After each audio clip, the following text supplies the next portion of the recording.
Alright guys, we are back for another Dokkan Battle video. We had another great gaming conference or show or whatever today. Nintendo, whew, those boys came hard.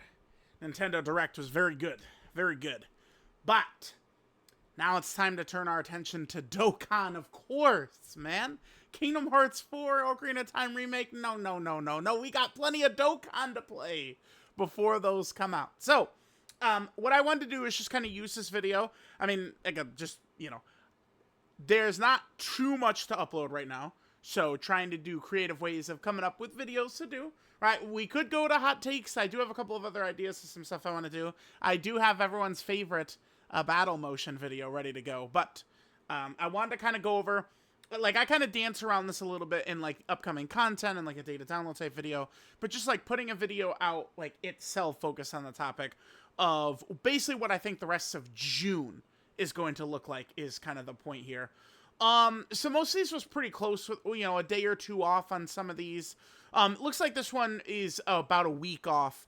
Turles, I think, we don't know exactly for sure the second Turles drops.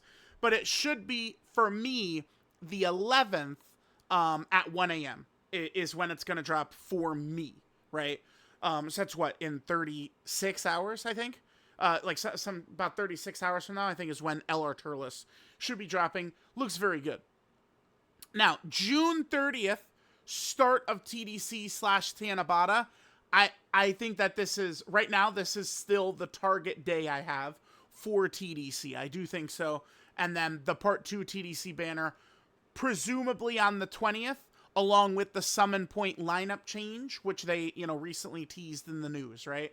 So, let's take a look at what we've got coming for June, right? This week, I think it's pretty much just going to be LR Turles plus the upcoming content. Now, we do have good upcoming content. The Seriously Serious fights are fine. It's kind of like almost like a little bit of a remix. A long time ago, at like, I guess this was probably in 2022, where I was like, I think they should do Dokkan event stages, should have a 50 stamina stage again, like it used to, that would give you like, 70 medals per run or something like that, and it would have red zone boss level stats. That's not exactly what the Seriously Serious battles are, but I do like at least a medium difficulty fight, right? Medium difficulty fight, probably. For whatever new Stumble character, I think is really fun to always have that. So I look forward to Seriously Serious Lot Battles 2, 3, 4, 5, 6, 7 moving through the years. I think that this is, 2025 gave us two strong gifts moving forward. Dokkan Day and the Seriously Serious All Out Battles just added to the format of all these celebrations, which is really good, right? So we have that, and then we're going to have quest mode stages. In terms of the quest mode stages, there's 3 things to look out for. There could be a new stage that's really good for grinding green or blue gems. The Chaozu right now is an SSR, will eventually become an LR. We could get the TUR for that in tonight's data download. And then the third one is maybe we'll have a nice link leveling stage. If you're looking for speed, the fastest way to link level, it's still the same old stage, which is 38-7. 38-7 is still, like, the true fastest link level stage, right? Like, if you're just looking to get something done as quickly as you can, 38-7 against Cooler is the stage to go to. But when it comes to, like, stamina, like, conservation, it works a little bit differently. But I would still mostly say 38-7 for people. Keep in mind that in terms of rank experience, if that's a big factor to you, it's always the latest stage, whichever is the latest stage. There's one, this is not the one that's got the good link level rate. It's I think it's 48, right? Has like a high link level rate, yep. But 38-7 is still, I would say, the go-to, right? Fastest stage. All right, so we have that. Now, this is what I think is coming this week, right? Maybe we'd see the TUR for Chaozu, but I don't think there's going to be EZAs or anything dropping this week, right? So remember, Dokkan does weekly data downloads. They almost never do 2 data downloads in a week. It is like once a year outside of major celebrations Funnily enough, we did have a 2-day to download week. That was what, like 2 weeks ago or something, which again is very uncommon. It always happens nonstop in major celebrations, right? Like GDC, it'll happen, I'm sure, a bunch of times, multiple data downloads a week. But like just going through the normal structure of the year, it's, you know, you're looking at a data download per week, right? And the content, I feel like a lot of people like don't really view it this way, but with Dokkan and releases and stuff like that, you could just fold out a calendar like this and it's weekly content, right? So this week will be Turles and all this stuff. Next week, so I mean, maybe physical Turles will drop. I think physical Turles' EZA will be the main thing. Maybe the 16th, maybe the 18th, right? One of these days, but it'll be this week's content, the week of the 14th to the 20th. Physical Turles will EZA, and it is a little bit of a gut feeling, and of course, this LR Turles, we could see it right there. He has the Team Turles link, which is, like, they are straight up just fucking LR Turles, unless they EZA these two at the same time as physical Turles. Because that Team Turles link, look at this. It's like, there's no way. Because they took Prepared for Battle off of him, which does hurt, by the way, because the Saiyan Saga Saiyans, Vegeta and Nappa and Raditz, remember, they're good right now. They work really well with Turles characters, and they all have Prepare for Battle. Now Turles doesn't for this dog shit Team Turles link. If we were to identify a major weakness for this character, it's that they did that, right? But also by doing that, they push this guy way more so into the territory of wanting to run him with, again, these movie bosses, characters like Bojack, you know, Garlic Jr., Cooler, Slug, right? That have big bad bosses, Thirst for Conquest, you know, Brutal Beatdown, these types of links, right?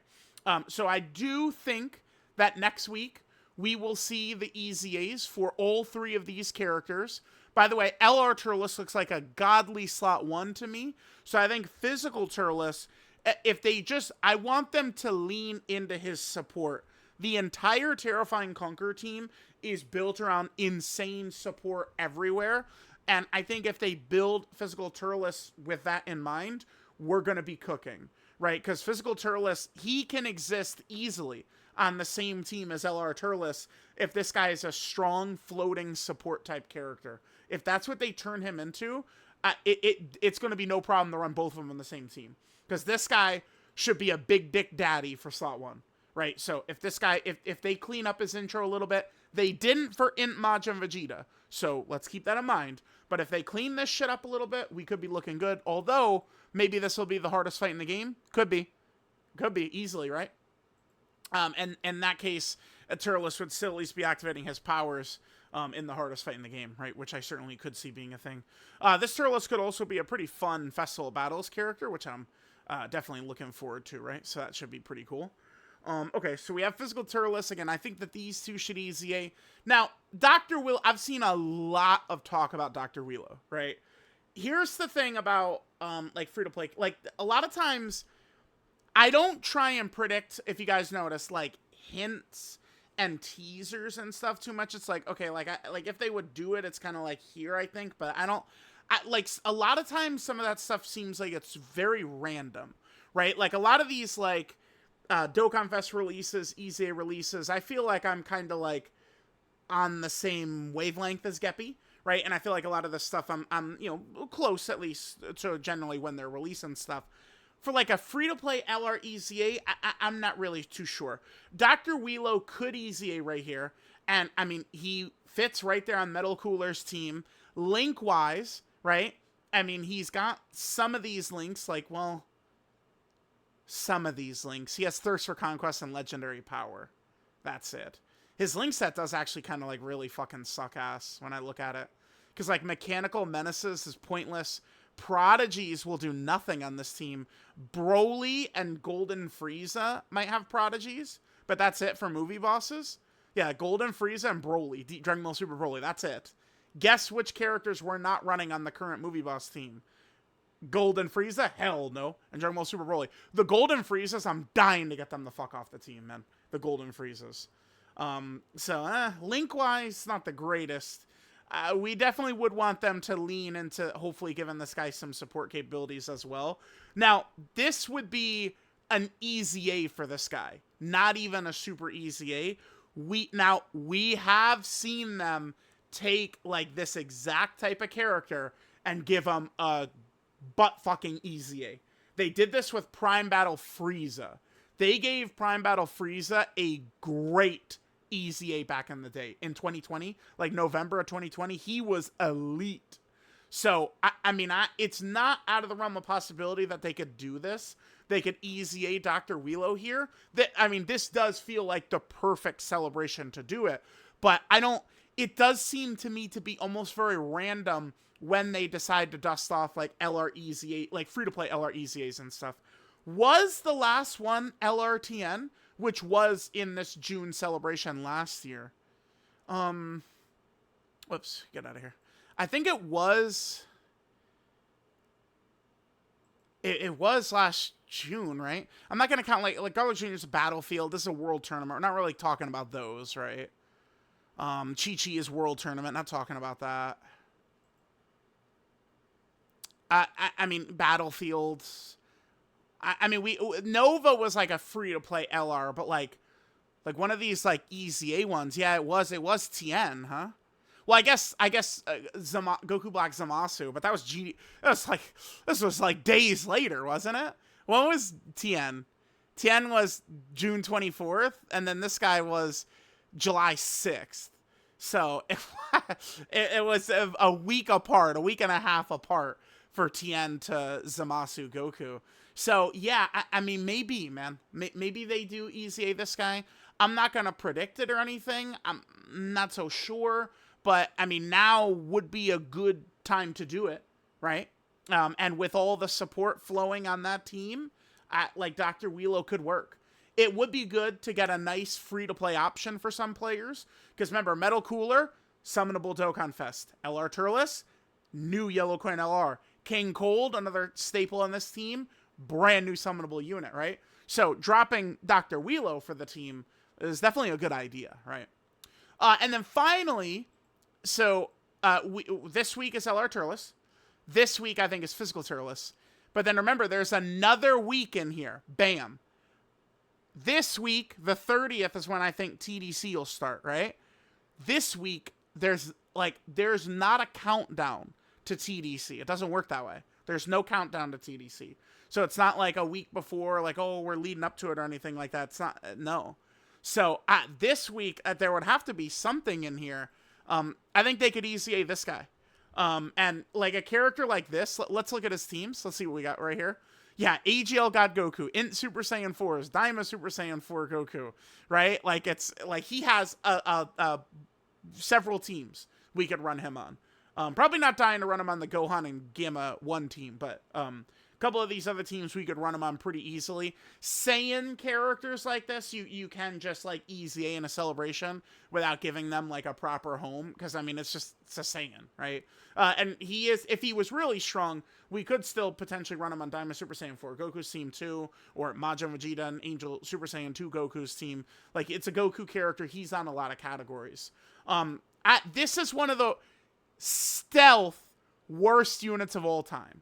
But this guy, like, it's one of the reasons he's the worst of all time is because there was 3 base Gokus that were released, one in February, one in April, and one in June, right? Which is unforgivable. Unforgivable sin of 2023. But the one in February is a god tier, great Carnival LR, the AGL Goku. The one in April is, I bet you, if we did like, if I did some sort of like Dokkan community thing where I'm like, all right, guys, like, you know, tell me who your favorite character of all time is. I bet many people would say 23rd World Tournament Goku, right? 2023 Golden Week. I'm sure he would be a very popular pick. And then there's this guy who fucking sucked, but like it also didn't really matter because he's a 3rd base Goku and the other 2 were legendary characters. So this guy, again, he's just stealthily one of maybe the 5 or 10 worst summonable characters ever. But, like, no one gives a fuck, right? So those types of characters, by the way, have gotten crazy EZAs lately. Physical Raditz is underrated. I'll tell y'all that right now. Physical Raditz is way better than people give him credit for. Like some of these like really bad characters, I think have gotten great EZAs. So this bodes very well for AGL Kale, Physical Turles, in 17 and 18, right? Like all those types of characters. AGL Super Boo, right? He was a fucking stinker. All those characters in 2023, the outlook looks good for them right now. Because especially Dokkan lately, these really bad characters, they've been making demons. So I think that they could give this guy like his own like EZA right there, and then some other event or something, and we could be chilling. We could be chilling. And I think that's probably what we're gonna look like. I guess I could just end this video just by going ahead and throwing up the thumbnail. How about that? But yeah, this is what I think the rest of our June will probably look like. We'll see if this is going to be true. So chat in the hat. Let me know what you guys think. Overall, I like this June celebration. To me, looks like it could finish decently. I mean, it's been pretty quiet, but a lot of times the June celebrations are. I think like it's kind of like Tau wasn't really that hype, and there was like the whole meme around Tau like all year. And then Million Arena really was bad during that Tau celebration. But I remember thinking Tau's celebration overall was really quite good for a June celebration. We're going to get a Supreme Magnificent Battle, which is really good. And if we get a little bit more spread out over the next couple of weeks, I mean, this could end up being a pretty solid kind of like down period month, honestly. Right? If anything, a major mistake Dokkan's making is I feel like they're really doing a good job when it's like no interest is there, right? Like they're releasing characters that people like. It's just like the non-major celebration slots. I feel like Dokkan is nailing over and over and over again. But like, I mean, 2025 Golden Week was kind of a flop. 2025 Saiyan Day was a flop. 11th anniversary is kind of a flop. We do have the best celebration ever in the middle there, 2025 GDC. But Dokkan needs to start hitting with the major celebrations. It's very important. So let me know what you angels think. Thank you guys for watching. I will end on this. I'll catch you guys next time.